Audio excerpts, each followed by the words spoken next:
मुद्दे पर बात करने जा रहे हैं जो पिछले कुछ समय से देश की सियासत में तूफान मचा रहा है। जी हाँ, हम बात कर रहे हैं पूर्व उपराष्ट्रपति जगदीप धनखड़ के अचानक इस्तीफे और उनके कथित हाउस अरेस्ट की अफवाहों की। विपक्ष ने इस मुद्दे को लेकर कई सवाल उठाए हैं, लेकिन केंद्रीय गृह मंत्री अमित शाह ने हाल ही में इन सभी अटकलों पर अपनी चुप्पी तोड़ी और सच सामने रखा। तो क्या है इस पूरे मामले की सच्चाई? आइए इस वीडियो में डिटेल से जानते हैं। अगर आपको ये वीडियो पसंद आए तो लाइक, शेयर और सब्सक्राइब करना ना भूलें। चलिए शुरू करते हैं।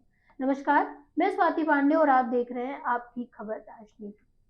21 जुलाई 2025 को इंडिया के पूर्व उपराष्ट्रपति जगदीप धनखड़ ने अपने पद से अचानक इस्तीफा दे दिया।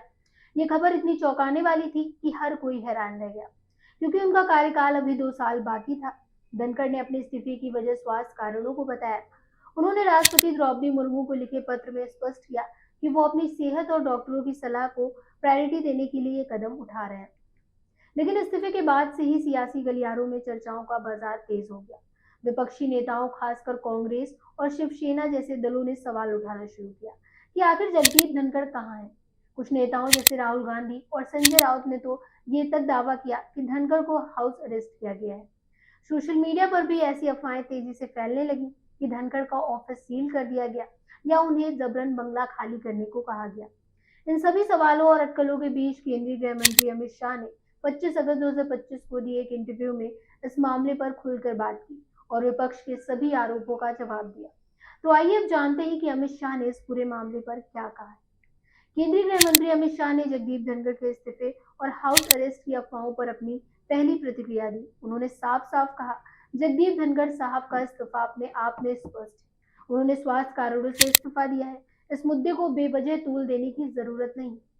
शाह ने विपक्ष के हाउस अरेस्ट के दावों को पूरी तरह खारिज करते हुए कहा, सच्चाई और झूठ की व्याख्या केवल विपक्ष के बयानों पर बेस नहीं हो सकती। धनखड़ जी ने संवैधानिक पद रहते हुए संविधान के अनुसार अच्छा काम किया।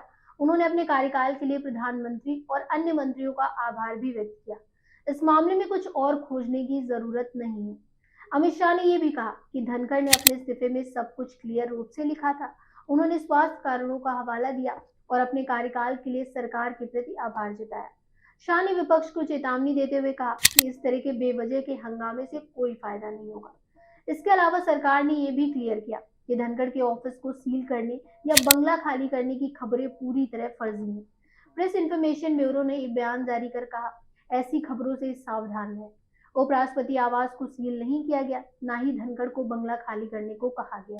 विपक्ष ने इस मुद्दे को लेकर सरकार पर कई गंभीर आरोप लगाए। कांग्रेस नेता राहुल गांधी ने संविधान सदन में एक कार्यक्रम के दौरान कहा, पूर्व उपराष्ट्रपति कहाँ चले गए, वहां क्यों छिपे हुए हैं, उनके इस्तीफे के पीछे एक बड़ी कहानी है। शिवसेना के सांसद संजय राउत ने तो गृह मंत्री अमित शाह को पत्र लिखकर धनखड़ का पता लगाने की मांग की। कुछ विपक्षी नेताओं ने यह भी दावा किया कि धनखड़ का इस्तीफा सरकार के साथ किसी टकराव का नतीजा हो सकता है। कुछ ने तो ये तक कहा कि धनखड़ ने तख्ता पलट की कोशिश की थी, जिसके कारण उन्हें इस्तीफा देना पड़ा। लेकिन अमित शाह ने इन सभी दावों को सिरे से खारिज करते हुए कहा कि ये विपक्ष की बेबुनियादी राजनीति है। इसके साथ ही शाह ने विपक्ष पर तंज कसते हुए कहा, विपक्ष चाहता है कि अगर वो कभी जेल जाए तो जेल से ही सरकार चला सके। वो जेल को ही सीएम हाउस या पीएम हाउस बना देना चाहते हैं। ये बयान 130वें संविधान संशोधन विधेयक के संदर्भ में था, जिसका विपक्ष विरोध कर रहा है। इस विधेयक में प्रावधान है कि गंभीर अपराधों में 30 दिन से अधिक जेल में रहने वाले नेताओं को उनके पद से हटाया जा सकता है। सोशल मीडिया पर इस मामले ने और टूल पकड़ा।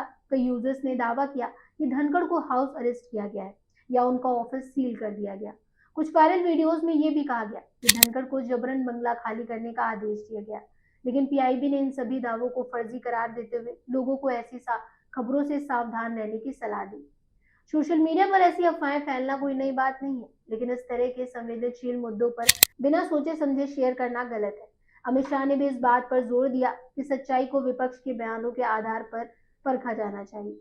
ये पूरा मामला दिखाता है कि कैसे एक साधारण इंसिडेंट को सियासी रंग देकर कंट्रोवर्सी का रूप दिया जा सकता है। गृह मंत्री अमित शाह ने साफ कर दिया है कि जगदीप धनखड़ ने स्वास्थ्य कारणों से इस्तीफा दिया और हाउस अरेस्ट जैसी कोई बात नहीं है। सरकार और पीआईबी ने भी उन सभी अफवाहों को खारिज किया है जो उनके ऑफिस या बंगले को लेकर फैलाई जा रही थी। तो अब समय है कि हम ऐसी अफवाहों पर ध्यान देना बंद करें और सच्चाई को समझें। आप इस बारे में क्या सोचते हैं?